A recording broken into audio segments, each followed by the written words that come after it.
everybody, today I'm bringing you this layout with a photo or a couple of photos of my grandson playing Candyland, and this is for a challenge at our online crop on the Crafty Maven getaway that was a couple of weeks ago. So I'm going to start by putting those photos on a background of Basil cardstock in Whirlpool. And then I decided I really want my photos to stand out a little bit more than that. So I grabbed this paper from Simple Stories Summer Vibes. It's the Shine On paper. And that paper really basically has the colors of the numbers in it, or something close to the colors of the numbers. I did notice that when I cut it apart, you really don't see the pink, or when I cut it up, I ended up covering up the pink circles, but that's fine. You get the general idea of what this looks like, and you know, the general idea behind me wanting to do this.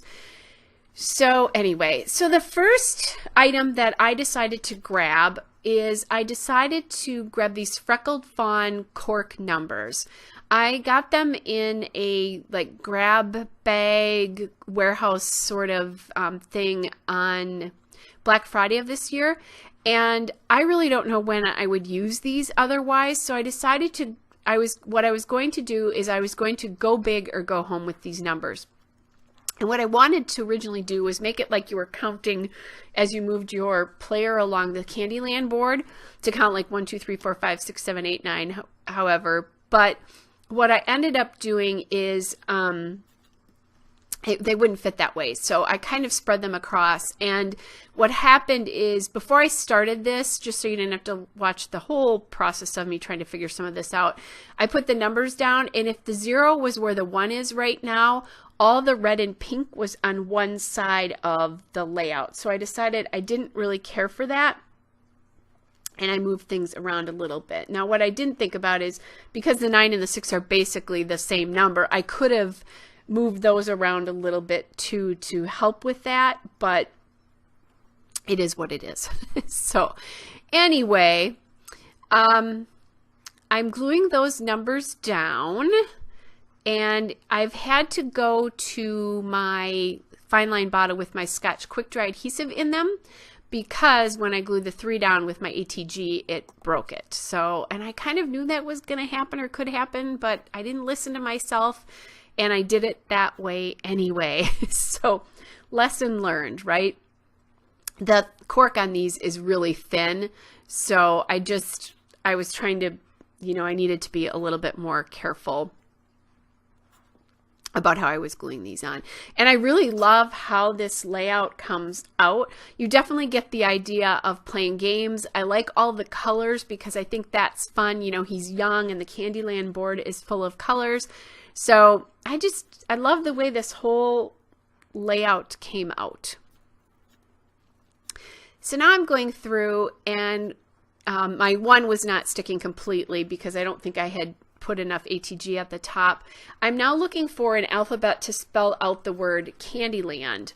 And I looked at that glitter word, but it stood out a little bit too much. I almost wanted that word to fade to the background so that you saw it, but that it wasn't the first thing that you saw because there is so much going on. I thought if I put that in a really bright color, your eye is not going to have any idea where to look. So what I'm doing is I'm going to have to MacGyver a couple of letters here. I didn't have a C, so I'm going to have to use a G for that instead. And I'm just gluing the photo down so that I can get this all figured out. And then what I didn't do is I didn't have this down on my wax paper. So I realized that could cause problems. I also didn't have more than one N. So what I did is I grabbed 2 U's and just turned them upside down. And originally I thought I was going to just use, I didn't have 2 A's or 2 V's. So what I did is I was using one of each, but I'm eventually going to change that. As I'm looking at this, it's bothering me a little bit.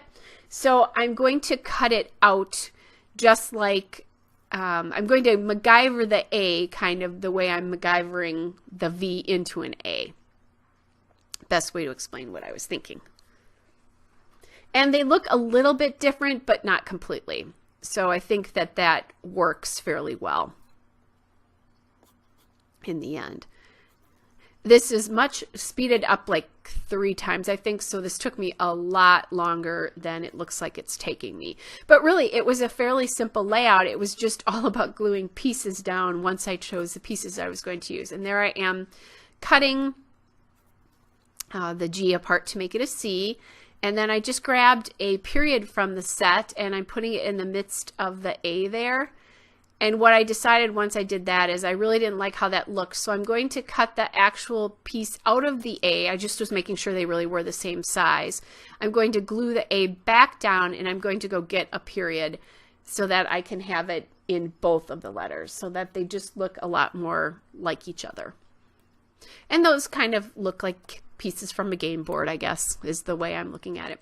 All right, so now I'm grabbing my second item here, which is the Amy Tangerine Wood Circle that says "You're really neat." And then I also grabbed my third item, which was the acrylic stars from Elle Studio. So I put the orange star on and then that yellow star.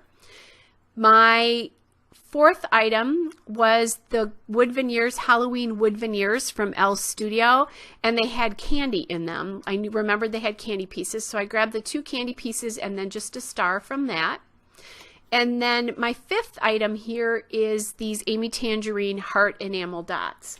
So I'm just grabbing those as well. I'm going to put them on. And I chose those enamel dots because the colors are very similar to the colors in the Freckled Fawn numbers there. And what I'm going to do is I'm going to make sure that I get at least one of each item on every number.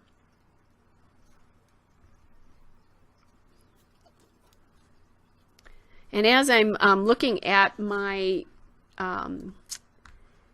piece here, I realized that my yellow star on the top has fallen off at some point somewhere. So I'm going to have to look around my house and see if I can find that and get it back on, because unfortunately it also took a chunk out of the one. And if I don't find it, I'll just put one of the stars on there or something like that. Or hearts, I should say. All right, now as I was doing this and I was pointing there, I realized I don't have anywhere to journal about why or what kind of a big deal this was, because it was my grandson's, one of his first experiences with playing a board game, and he actually caught on pretty well, pretty fast. This is from May of 2016, and he celebrated a birthday in January, and I gave him Candyland and Chutes and Ladders, since those were 2 of my favorite board games as a kid. I gave those to him as a birthday present, and we played it on the night I gave it to him, and boy, he really has caught on to the whole thing. He really understands the game now, so that's very fun and very exciting. He knew what to do. We had a really good time playing it. So now what I did is I just pulled that piece of grid paper from Simple Stories Summer Vibes. It's the teal and wood grid, and I'm going to use that to journal on. And I was just showing you there I have one more of those circles left. I'm using my American Crafts pen in brown, and then what I discovered there was that hole. I wanted to cover that hole up, so I just went back and I found another heart and covered it up. And I don't think I told you what the name of the alpha is. It's a chipboard alpha from Thickers in Rain Boots. I don't have a color on it though. Well, this will be the end of my layout. Hope you're all well, and I will talk to you again soon. Bye.